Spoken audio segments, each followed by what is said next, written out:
ବାବାଙ୍କ ପୂର୍ବରୁ ଏ ଜାଗାରେ ମୁଁ ଯାହା ଶୁଣିଛି ବାବାଙ୍କଠୁ ଯେ ଜଣେ ସନ୍ନ୍ୟାସୀ ଥିଲେ। ସେତେବେଳେ ଏ ଜାଗା ଜଙ୍ଗଲ ଥିଲା।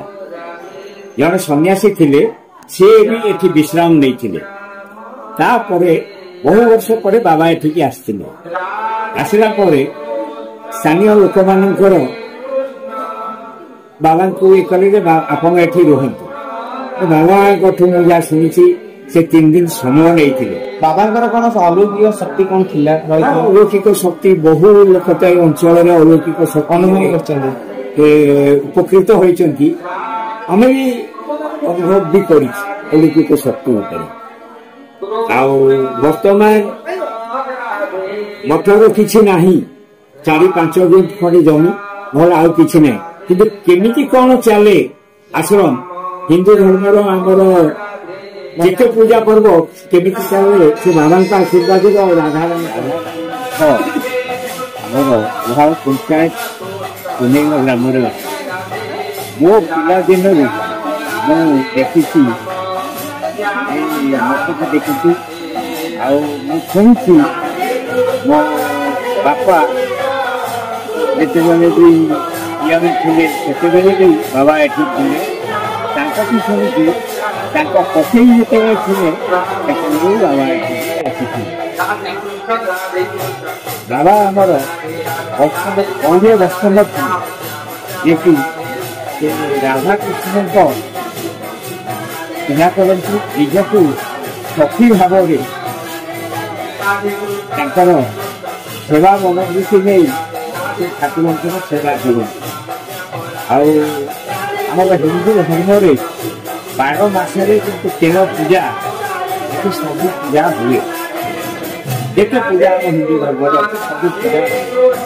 ଆଉ ବାବା ସବୁ ବାବାଙ୍କ ନାଁ ହଉଛି ଶ୍ରୀ ଶ୍ରୀ ରାଧେଶ୍ୟାମ ଦାସ ରାଧାଶ୍ୟାମ ଦାସ ମହାରାଜ।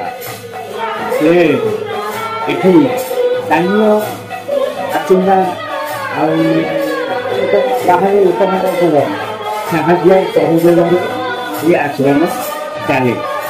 ଆଉ ମୁଖ୍ୟତଃ ଏଠି ଆମର ଯେତେ ପୂଜା ପାର୍ବଣ ଅଛି ହୁଏ, ପୂଜା ଜନ୍ମାଷ୍ଟମୀ, ରାଧାଷ୍ଟମୀ, ଦୁର୍ଗା ପୂଜା, ତାପରେ କାର୍ତ୍ତିକ ମାସ, ତାପରେ ଦୋଳ, ତା ଭିତରେ ଏଇ ମାସରେ ପଡ଼େ ବାବାଙ୍କର ଉତ୍ସବ, ବାବାଙ୍କ ବିଶ୍ରାମ ଦିନ। ଯେଉଁଠି ସେଠି 1 ଦିବସୀୟ ଗୋଟେ ଯଜ୍ଞ ହୁଏ, ସୂର୍ଯ୍ୟ ପୂଜା ହୁଏ, ଗୋ ପୂଜା ହୁଏ, ଆଉ ଚତୁର୍ଥ ପ୍ରହର ବ୍ୟାପୀ ନାମଯଜ୍ଞ ହୁଏ ଏବଂ ପ୍ରସାଦ ସେବନ ହୁଏ।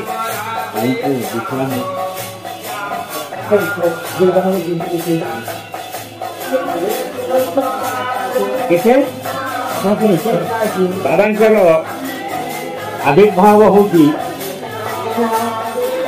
1/9/1881 ରାଧାଷ୍ଟମୀ। ତାଙ୍କର ବିଶ୍ରାମ ଦିବସ ହଉଛି 31/1/1919। ବର୍ତ୍ତମାନ ସ୍ଥାନୀୟ ଲୋକ ଆଉ ମଠର ଯେଉଁମାନେ ବାବାଙ୍କ ପାଖରେ ଶିକ୍ଷା ନେଇଥିଲେ ସେଇମାନଙ୍କୁ ନେଇଥିଲି ଆଶ୍ରମ। ଆଶ୍ରମରେ ଆମର ବି ଦିଗ ଭାଇ, ମଧୁ ଭାଇ ଏମାନେ ବି ବିଶ୍ରାମ ନେଇଗଲେ। ବର୍ତ୍ତମାନ ବାବାଙ୍କ ପୂର୍ବରୁ କେଉଁ ବାବା କଣ ରହୁଥିଲେ ଜାଣିଛନ୍ତି? ବାବାଙ୍କ ପୂର୍ବରୁ ଏ ଜାଗାରେ ମୁଁ ଯାହା ଶୁଣିଛି ବାବାଙ୍କଠୁ ଯେ ଜଣେ ସନ୍ନ୍ୟାସୀ ଥିଲେ। ସେତେବେଳେ ଏ ଜାଗା ଜଙ୍ଗଲ ଥିଲା। ଜଣେ ସନ୍ନ୍ୟାସୀ ଥିଲେ, ସିଏ ବି ଏଠି ବିଶ୍ରାମ ନେଇଥିଲେ। ତାପରେ ବହୁ ବର୍ଷ ପରେ ବାବା ଏଠିକି ଆସିଥିଲେ। ଆସିଲା ପରେ ସ୍ଥାନୀୟ ଲୋକମାନଙ୍କର ବାବାଙ୍କୁ ଏ କଲେ ଯେ ଆପଣ ଏଠି ରୁହନ୍ତୁ। ବାବାଙ୍କଠୁ ମୁଁ ଯାହା ଶୁଣିଛି ସେ 3 ଦିନ ସମୟ ନେଇଥିଲେ। ବାବାଙ୍କର କଣ ଅଲୌକିକ ଶକ୍ତି କଣ ଥିଲା? ଅଲୌକିକ ଶକ୍ତି ବହୁ ଲୋକ ତ ଏ ଅଞ୍ଚଳରେ ଅଲୌକିକ ଶକ୍ତି ଅନୁଭବ କରିଛନ୍ତି, ଉପକୃତ ହୋଇଛନ୍ତି। ଆମେ ବି ଅନୁଭବ ବି କରିଛୁ ଅଲୌକିକ ଶକ୍ତି ଉପରେ। ଆଉ ବର୍ତ୍ତମାନ ମଠର କିଛି ନାହିଁ, 4-5 ଗୁଣ୍ଠ ଖଣ୍ଡେ ଜମି, ନହେଲେ ଆଉ କିଛି ନାହିଁ। କିନ୍ତୁ କେମିତି କଣ ଚାଲେ ଆଶ୍ରମ ହିନ୍ଦୁ ଧର୍ମର ଆମର ଯେତେ ପୂଜା ପର୍ବ କେମିତି ଚାଲେ ସେ ବାବାଙ୍କ ଆଶୀର୍ବାଦରେ ଆଉ ରାଧାରାଣୀଙ୍କ ସରକାରଙ୍କ ଦୃଷ୍ଟିକୋଣରୁ କଣ ସାହାଯ୍ୟ ସରକାରଙ୍କ ଦୃଷ୍ଟିକୋଣରୁ ଏବେ ଗୋଟେ ବାବା ଯୋଉ ଘରେ ବିଶ୍ରାମ ନେଉଥିଲେ ସେ ଘର ରିନୋଭେସନ ହେଲା ଯୋଉଟାକି ଆମର ଜଣେ ଆମର ଆଶ୍ରମର ସମ୍ବଲପୁରର ପିଲା ଅରୁଣ ତାର ସାହାଯ୍ୟ ସହଯୋଗରେ ସରକାରଙ୍କ ଇଏରୁ ସବୁ ଘରକୁ ଦେଲା। ବର୍ତ୍ତମାନ ଆମର ଆବଶ୍ୟକତା ରହୁଛି ଠାକୁରଙ୍କ ଘର ପୁନର୍ବ୍ୟବହାର ଆଉ ଛାତ ଖରାପ ହେଲାନି କେମିତି ତାକୁ ଆମେ ପୁନର୍ବ୍ୟବହାର ନିର୍ଦ୍ଧାରଣ ଯଦି ସରକାରଙ୍କ ତରଫରୁ ସମସ୍ତ ସହଯୋଗ ମିଳେ ଠାକୁରଙ୍କର ଧ୍ୟାନ ହେବ। ଆଜି ବାବାଙ୍କର ତିରୁଧାମ ଦିବସ ଆଜି କେମିତି କଣ ଅନୁଭବ କରୁଛନ୍ତି ଆପଣ? ମୁଁ ତ ସବୁବେଳେ ଅନୁଭବ କରେ ଯେ ବାବା ଏଇଠି ଅଛନ୍ତି, କାରଣ ନହେଲେ ଏ ସଂସ୍ଥା ଚାଲିବା ବହୁତ କଷ୍ଟ। ଦୀର୍ଘ 25 ବର୍ଷ ହେଲା ମୋର ଅନୁଭବରେ ମୁଁ ଅନୁଭବ କରେ ଯେ ବାବା ଏଠି ଅଛନ୍ତି।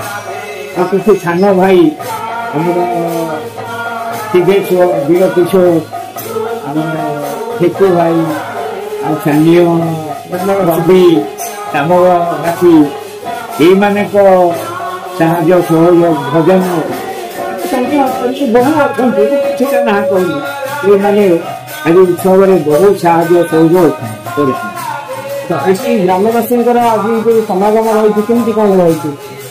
ପ୍ରାୟ ଗୋଟେ ଭଲ ଜିନିଷ ଦେଖିବାକୁ ମିଳେ ବହୁତ ଜଣ ଆଟେଣ୍ଡ କରୁଛି ଅଷ୍ଟପ୍ରହରୀ ଚତୁର୍ଥ ପ୍ରହରୀ, କିନ୍ତୁ ଏଠି ଆମର ସହଯାଦୀ ମନ୍ଦିର ଏଠି ଆମର ରାଧାରାଣୀ ମଠ ବାବା ଥିଲେ ରାଧାଙ୍କ ଭକ୍ତ ନିଜକୁ ସେ ସଖୀ ଭାବରେ ସଜ୍ଜିତ କରି ପ୍ରଭୁଙ୍କର ସେବା କରନ୍ତି, ଯୋଉଟାକି ଏଠି ଗୋଟେ ଭଲ ଜିନିଷ ଦେଖିବାକୁ ମିଳେ। ଗ୍ରାମବାସୀ ମାନଙ୍କର ଯୋଉ ପ୍ରସାଦ ସେବନ ହୁଏ ଗୋଟେ 70% ମା ମାନେ ଆସନ୍ତି ଯୋଉଟାକି ପ୍ରସାଦ ପାଇ ଯାଆନ୍ତି, ସେଇଟା ବହୁତ ଖୁସିରେ ଲାଗେ, ଖୁସିର ବିଷୟ। ଆଚ୍ଛା, କାର୍ତ୍ତିକ ପୂର୍ଣ୍ଣିମାରେ ମୁଖ୍ୟ ଭୋଗ ହଉଛି କଣ ସବୁ ମୁଖ୍ୟ ଭୋଗ ରହିଛି? କାର୍ତ୍ତିକ ପୂର୍ଣ୍ଣିମା ନୁହେଁ, କାର୍ତ୍ତିକ ମାସ ଯାକ ଆମର ଏଠି ପାଳନ ହୁଏ। ସକାଳୁ ଆମର ଖେଚୁଡ଼ି ଭୋଗ ହୁଏ ଆଉ ପୂର୍ଣ୍ଣିମା ପଞ୍ଚୁକ 5 ଦିନ ଆମର ରାସ ହୁଏ, ଅଳା ନବମୀରେ ରାସ ବି ହୁଏ 5 ଦିନ। ଆପଣଙ୍କର କଣ ରହିଛି ମୁଖ୍ୟ ଭୋଗ କଣ ରହିଛି? ମୋର ମୁଖ୍ୟ ଭୋଗ ଦହି ପିଠା ରହି ପଖାଳ ମୁଖ୍ୟ ଭୋଗ। ରହି ପଖାଳ ବାବା ନିଜେ ହାତରେ ବନାନ୍ତି, ତାକୁ ସବଜି ଖାଇଥିବ ଜୀବନ ସାରା ସେ ଭୋଗ। ରହି ପଖାଳ ନିଜେ ବାବା ପିଲାବେଳେ ହାତରେ ବନାନ୍ତି। ବର୍ତ୍ତମାନ ବି ଆମର ପୂର୍ଣ୍ଣିମା ଦିନ ସେ ରହି ପଖାଳ ହେଇ ବିତରଣ କରାଯାଏ। ହଉ ଆମ ସହିତ ଏତେ ସମୟ ରହିଥିବେ ସେଥିପାଇଁ ଅଶେଷ